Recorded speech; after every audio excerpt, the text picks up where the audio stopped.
ఏంటి ఇవాళ మళ్ళీ కాకరకాయ చేసావా అనేవాళ్ళు కూడా కాకరకాయ చేయొచ్చుగా అంటూ అడిగేంత టేస్టీగా ఉంటుందండి. పాతకాలం వంటకం అండి. అమ్మమ్మలు, నానమ్మలు చేసే వంటకం. కానీ చేసిన తర్వాత రుచి చూస్తున్నది మీరే అంటారండి అద్భుతంగా ఉందండి అని. దానికి ముందుగా ఒక గిన్నె తీసుకొని దాంట్లో 100 గ్రాముల నూనె వేసుకొని ఇలా పెద్దగా కట్ చేసిన కాకరకాయలన్నిటిని దీంట్లో వేసి గోల్డెన్ బ్రౌన్ అయ్యేంత వరకు వేయించుకోవాలి. ఇప్పుడు 10-15 వెల్లుల్లి రెబ్బలు తీసుకొని దాంట్లో 1/2 టేబుల్ స్పూన్ ఉప్పు వేసుకొని కచ్చా పచ్చగా దంచుకొని పక్కన ఉంచుకోవాలి. Hello food lovers, welcome to NS Farmy recipes. ఇవాళ మన ట్రై చేయబోయే రెసిపీ కాకరకాయ వెల్లుల్లి కారం. ఇప్పుడు దీంట్లో 1/2 టేబుల్ స్పూన్ పసుపు వేసి బాగా కలుపుకొని మూత ఉంచి ఒక 2 నిమిషాల పాటు ఉడికించుకోవాలి. చూడండి ఇలా గోల్డెన్ బ్రౌన్ అయిన తర్వాత ఇవన్నీ పక్కకు తీసి ఒక ప్లేట్లో ఉంచుకోవాలి. ఇప్పుడు మిగతా కాకరకాయలను కూడా దీంట్లో వేసి అవన్నీ కూడా మంచి గోల్డెన్ బ్రౌన్ అయ్యేంత వరకు మనం కుక్ చేసుకోవాలి. ఇలా మూత ఉంచి చూడండి ఇవి కూడా వేగిపోయాయి. ఇప్పుడు ఇవన్నీ పక్కకు తీసి పక్కన ఉంచుకున్నాం కదా. ఇప్పుడు ఇంకొంచెం నూనె వేసి దీంట్లో 4 టేబుల్ స్పూన్ల తాలింపు గింజలు కూడా వేసుకోవాలి. ఇప్పుడు 1 టేబుల్ స్పూన్ జీలకర్ర కూడా వేసుకొని బాగా కలుపుకోవాలి. తాలింపు గింజలు ఎక్కువ వేస్తేనే దీంట్లో టేస్ట్ బాగుంటుందండి.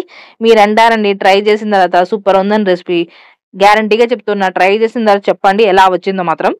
ఇప్పుడు ఒక పెద్ద ఉల్లిపాయ సన్నగా తరిగిన అవి కూడా వేసి అవి కూడా గోల్డెన్ బ్రౌన్ అయ్యేంత వరకు వేయించుకోవాలి. ఇప్పుడు 3-4 కరివేపాకు రెబ్బలు కూడా వేసుకొని అవి కూడా కొంచెం చట్పట్లాడేంత వరకు వేయించుకోవాలి. కొంచెం టైం పట్టినా సరే రెసిపీ మాత్రం అద్భుతంగా ఉంటుందండి. కచ్చా పచ్చా దంచిన వెల్లుల్లి పక్కన ఉంచుకోవాలి. ఇప్పుడు దీంట్లో 1/2 టేబుల్ స్పూన్ పసుపు వేసుకొని ఇదిగోండి ఇంత కారం వేసుకుంటున్నాను. కారం ఎక్కువ అనిపిస్తే మీరు కొంచెం తగ్గించుకోవచ్చు. 1 టేబుల్ స్పూన్ ఉప్పు వేసి మనం ముందుగా వేయించి పెట్టుకున్న కాకరకాయలన్నిటిని కూడా వేసి దీంట్లో బాగా కలుపుకోవాలండి. వెల్లుల్లి కారం అంటే కొంచెం కారం ఎక్కువే పడుతుంది. మీరు కావాలంటే కొంచెం తగ్గించుకోవచ్చు. ఇప్పుడు కచ్చా పచ్చిన దంచిన వెల్లుల్లి కూడా దీంట్లో వేసి అవన్నీ బాగా కలిసేలా కలుపుకొని 1 నిమిషం పాటు స్టవ్ మీద ఉంచుకోవాలండి. తర్వాత స్టవ్ ఆఫ్ చేసేయాలి. అయిపోయింది చూడండి. వేడి వేడి అన్నంలోకి కారం వెల్లుల్లి వేసుకొని కాకరకాయ వెల్లుల్లి కారం వేసుకొని తింటుంటే సూపర్గా ఉంటుంది. మీరు మళ్ళీ మళ్ళీ ఇలాగే చేయమంటారు. ఇంట్లో ఎప్పుడైనా కాకరకాయ తెచ్చినా వేరే రెసిపీ వద్దండి, ఇదే రెసిపీ చేయండి అనే అంత టేస్టీగా ఉంటుంది.